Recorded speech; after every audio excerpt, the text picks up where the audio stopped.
ए चांद कभी तो निकला कर इस दिल की सूनी बस्ती पर, माना के यहाँ पर लोग नहीं पर यादें हैं कुछ लोगों की।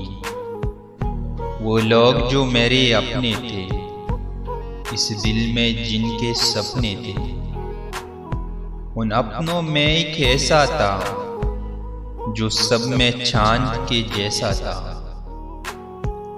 जो तुझको देख के हंसता था। हंसने से उसकी आंखों में कुछ मोती ठहर से जाते थे।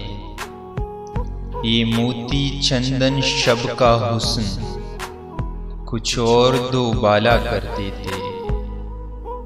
ये बात मेरे उस चांद की है जो तुझको देख के हंसता था, जो सब में चांद के जैसा था और मेरे दिल में बसता था।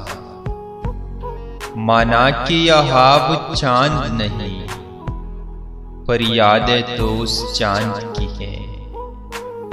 उन यादों को चमकाने को तू थोड़ी देर तो निकला कर। ए चांद कभी तो निकला कर, ए चांद कभी तो निकला कर।